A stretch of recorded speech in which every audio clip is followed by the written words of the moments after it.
This is kind of a funny story. Stick around because we have a moment with Bob coming up, bottom of this hour.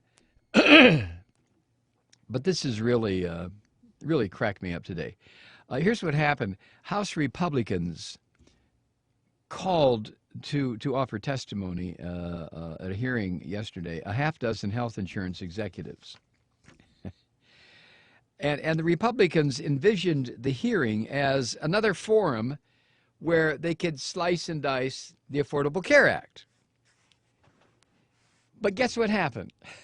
The insurers, is this the right word, surprised Republican critics of the law by undercutting some of their arguments against it. Now, the picture in the Times, these 6 guys, here they are, the insurance executives, and all of them could use a little exercise, I swear, according to the picture. Anyway, they appeared before a House panel of the Energy and Commerce Committee, and they testified that the Affordable Care Act had not led to a government takeover of the health insurance industry, as the Republicans swore were going to happen, and Limbaugh and the rest of the psychopaths, which we're going to talk about third hour. It hadn't happened. And several of the insurance executives, in fact, said their stock prices had increased since the affordable... the government takeover of healthcare. You know, here in Georgia, all these filthy, stinking Republicans are coming out of the woodwork like cockroaches, like huge fat termites to run for Saxby Chambliss's open seat for the U.S. Senate. Because Saxby's got to retire and deal with his cancer, his prostate cancer. So some of these people are representatives. They're part of the Georgia delegation. And you ought to hear the commercials that are just wall to wall now. Because I live in one of the stupidest states in America. And the commercials are all about how Obamacare is a total failure and they're going to destroy it. And if I don't destroy it in one term in the Senate, I'll come home. That's typical of what these halfwits are saying. But I digress.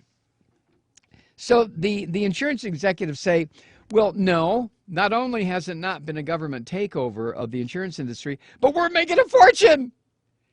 Of course they are. That's what the whole idea was. That's what Obama gave them. Obama gave them 40 million new customers with government subsidies if they needed it, and subsidies for people who had not been insured before, and mandates that said everybody has to be insured. What's to not like if you're in the insurance industry? I have a friend here who lives in Atlanta. You know, David, who sells insurance. He's a broker. He told me that in the past 3 months, he's barely getting any sleep, signing people up left and right. I mean, he's making a fortune. He's just sign him up here, sign up. And I've said to David, but I thought this was a government takeover. If it is, he says, he loves it. So here are these insurance executives sitting there in front of these half-witted, moronic Republicans saying, no, not a government takeover. Our stock prices are up. Our profits are up. We're happy as pigs in swill. Well, what are you guys complaining about, right? Okay. The executives also declined the Republican predictions of a sharp increase in insurance premiums next year. The insurance executives say, well, no, we don't see that happening at all. And they said that they were already receiving federal subsidy payments intended to make insurance more affordable for low and middle income people. So, it's working. I think the Affordable Care Act was a gift to the capitalists, and to me, for reasons different from these stinking, filthy Republicans, I think it's horrible. I think what we need is single payer. But I'm not going to get into that. Let's just talk about, remember what Michelle Bachmann and all these right-wing, death panels, and it's going to fail, and this and that, and this and that, and it's a government takeover. And now the insurance industry executives are saying, actually, no, we're just fine. We love this. We have 40 million new customers who have to buy insurance. What's not to love? if you're a capitalist insurance broker. Representative Michael Burgess, a Republican of Texas, sounded a bit disappointed at the end of the hearing. He marveled at the subdued testimony and complained that no one at the witness table, quote, wanted to be forthcoming. What? I mean, they're sitting there being as forthcoming as they can be. And subdued, yeah. I guess the Republicans, the stupid-ass Republicans, thought that the insurance executives show up and say, oh, this is good. It's a government takeover. Oh, no. But that's not what happened. They showed up and very quietly said, yeah, we're making a lot of money. Yeah, this is working great. Our stock prices are up. Our profits are up. Our customer base is up. This is wonderful. And that's not forthcoming?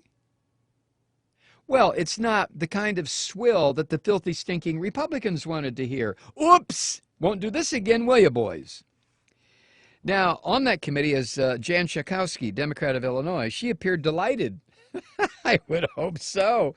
She said, quote, these companies were not the biggest supporters of the law, and they still oppose some of the provisions. But they do not live in a Republican echo chamber. They live in the real world. End quote, Jan Schakowsky.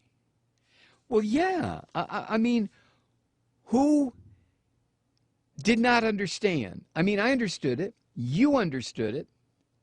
That when the Affordable Care Act, when finally the details were laid out, and it was like a handoff to the insurance industry.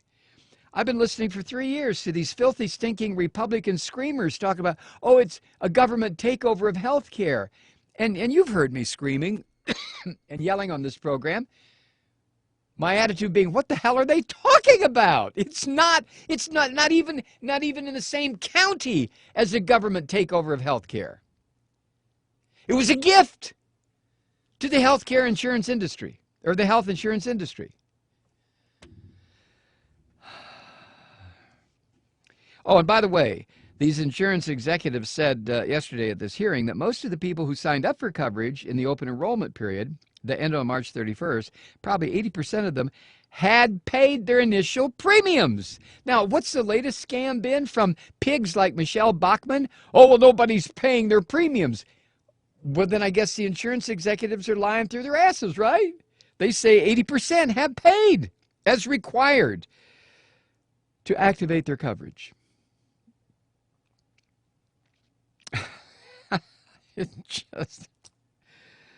now, Democrats seized on that number, 80% have paid, as evidence that Republicans, in a report last week, when they said that the number of people who failed to pay premiums was astronomical. Representative Cory Gardner, a Colorado Republican, who's running for Senate, asked the insurance executives how many policies had been canceled because they didn't meet the coverage requirements of the health care law. The cancellations caused a political furor last fall, remember? And President Obama apologized to Americans who are losing their insurance. Remember all that? But the insurer said Wednesday that they didn't know how many policies had been canceled, and it really wasn't that many anyway. And besides that, they immediately, if they canceled a policy because it no longer complied with the law, then immediately they offered people policies usually at lower premiums.